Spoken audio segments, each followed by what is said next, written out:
Hi, I'm Jenny Tooley, and I am on a mission to uncover how artists like myself make their lives work. I have stayed in the shadows. Today I'm talking with Vicki Meek. Vicki is a visual artist, writer, and independent curator who also has more than 40 years experience in arts administration. We're meeting up at the South Dallas Cultural Center, where they offer a wide variety of programs inspired by the vibrancy and diversity of the African diaspora. Smart Cookies, take one, C Mark. Thank you so much for being here with me talking about art and women and life. And I can't tell you, I don't know so much about you, but Neither do I. I left Dallas and came back, and there was about a 15-period gap. So a lot of things happened in that 15 years. Which years were those? They were 1999 to 2000 and 13. Yeah, Yeah. that's a lot did happen between those years. So, I came here in 1980, and there was not a whole lot going on in the arts. It was the big major institutions were it. And in fact, one of those is currently gone. The Dallas Ballet folded in that time period, and I was a little shocked that there was as little activity as there was. But then I realized, well, that meant there was room for somebody to try to make some stuff happen. That's what I do, so that's what I did, and so I've come to really love this town. So. And what is your main form of expression? Well, I'm trained as a visual artist, and within that context, I'm what's called an installation artist. I do installations, but I'm trying to segue out of that and sort of translate my installations into videos. Okay. Yeah, that's my newest thing. I'm learning how to do that. All right. Now, is that something that you were doing as a child? As a child, I was a sculptor. Okay. Yeah, I grew up in Philadelphia, and I went to a place called Fleischer Memorial Art School. And that was an art school that was actually run by the Philadelphia Museum of Art. For any public school kid that wanted to go there, it was free. So on Saturdays, that's where I was. And the faculty were the art faculty of all the major art universities in the area. So we were getting instruction by some of the best. Wow. Yeah, it was fabulous. I loved it. So you've been trained to be an artist since you were a child. It's been a formal education process for you. Right. For me, it's been very much like just doing whatever and learning how to do it along the way and not really having the formality of the training. Is that how you're approaching video, or are you just at this point? I'm doing a little of both. You probably know Bart Weiss with the Dallas Video Festival. He's my buddy, and he's been sort of advising me on what kind of equipment, because I want to do all of this with my phone. I do not want to do anything with anything other than what I could have at any third world country that I happen to be in, because I travel a lot. And so he suggested that I get an iPhone 7 Plus, and he said if you get that and these extra kinds of accessories, you'll be able to do wonderful things for what you want. I'm not trying to do feature films, I'm trying to do art films. So that I got what he told me to get. And then I have another friend, Gerard Polite, who's over I think he's a dean now, but at the time he was over the visual arts program at Brookhaven, and the graphics and visual arts program at Brookhaven, and he's been actually instructing me on how to make films that will be effective. Excellent. Yeah, so I'm experimenting, but I'm also want to learn how to really do it. So we're at South Dallas Cultural Center, and you were actually executive director here for many years? Yeah, it's called manager. They didn't call it The executive director. It's the manager. I was here for 19 years. Okay. And that was one of the longest jobs I've ever had in life. Because the arts administrators usually they don't stay in a place longer than 3 or 4 years. Which was my pattern up until I was 47. And really, that came about as a result of me getting divorced and having to have a more steady sort of situation, and I had to think about benefits and, you know, things that I didn't really think about as much before because I was freelancing before that. And then I had a couple of other real jobs, but basically I was freelancing. So it was out of necessity that I went back to the city, because I started at the city before there was an Office of Cultural Affairs, when it was the City Arts Program. I was the one that created all the funding mechanisms for everything outside of the big organizations. Okay. And then I left the city after 3 years, which was the typical tenure that you can do government, and ran the Visual Arts Center for a while, and then I, you know, became the artistic director for the Kennedy Center Imagination Celebration. And then I got divorced, and then I went and worked at my kids' school for long enough to have them get through it so that the tuition was free. And then I went back to the arts. And that's when I took over the center. So, you know, this was a sort of perfect job for me. You know, I was in an artistic setting. I got to curate, which I love to do. You know, I love curating art shows. I got to develop programming, which is the other thing that I love to do. And it didn't preclude me from being an artist, because Margie Reese was the head of the department then, and the understanding was, I'm a practicing artist. I've always been a practicing artist all through my career. I've never stopped doing that. I don't necessarily do it in Dallas, but, you know, I have to do that. And she said she thought that was a bonus, that, you know, we would have a real artist running the art center. That's amazing to be able to find that balance, those two things together. That's really what I've been looking for, is to be able to support myself financially, because as artists, it's challenging to find ways to support ourselves with our art. Right. And I'm starting to learn that maybe I have to support my art instead of my art trying to support me.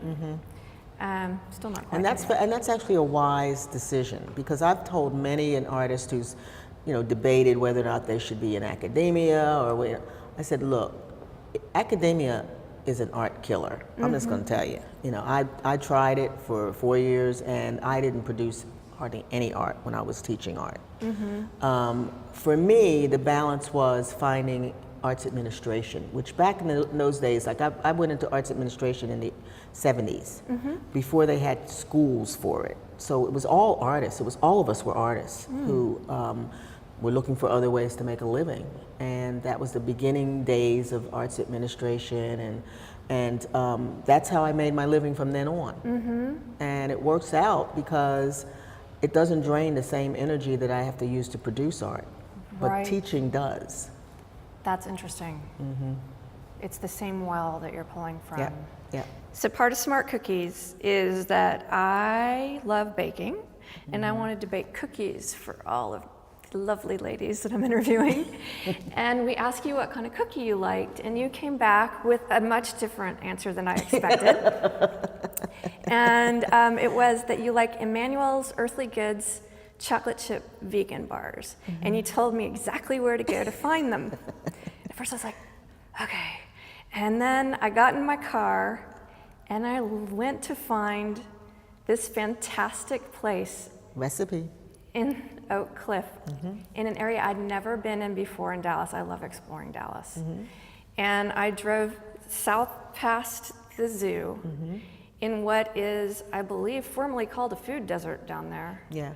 And there was this fantastic little building that was full of plant-based wonderfulness. That's right. It's the best. And you know what's really amazing about that place? It's owned by an artist, Tisha Creer. That makes sense. Yeah, she's a performing artist, and it was her dream. She's an incredible vegan cook, but it was her dream to have healthy food in the hood. And she went about doing that in her spare time, because she's a program coordinator for the Oak Cliff Cultural Center. Okay. That's her day job. My hat goes off to her for having that dream and making that dream a reality. And she sells some of the best food. Oh my God, the food is so good. I had some I took some home. Good for you. You gonna eat these? We can eat these. I think we should go ahead and eat these. You have children. Yes, I have 2 children. I have a son who's 35 and a daughter who's 32. How did you juggle having an art career, and then at that time you were freelancing when your children were young, correct? Mm-hmm. And then having family life? Well, I actually made a decision, and some people would say, well, you know, your career suffered as a result of it. I made a decision that I was going to be the best mom that I could possibly be, because I decided to have these children. They didn't ask to come here.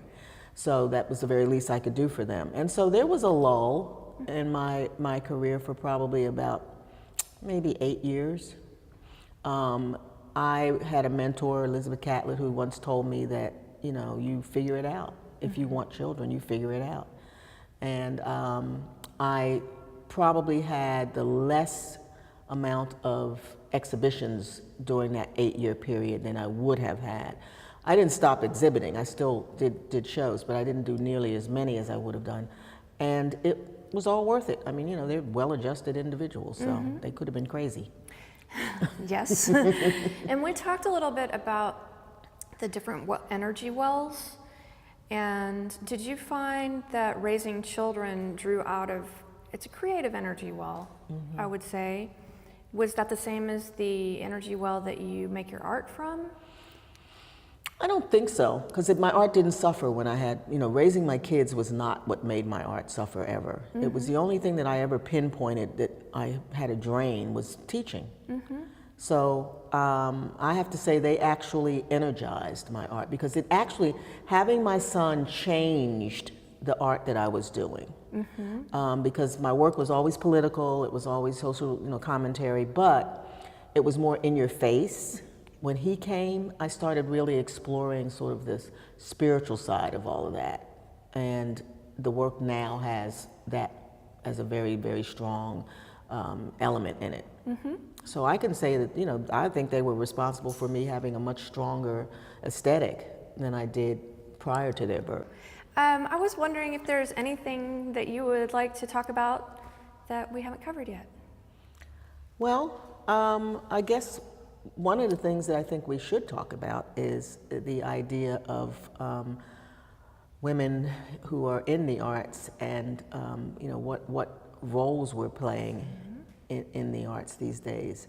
Because I've seen, I mean, I don't know if people realize it, but I mean, in my field, in visual arts, you know, women have always been the majority of the students at art school.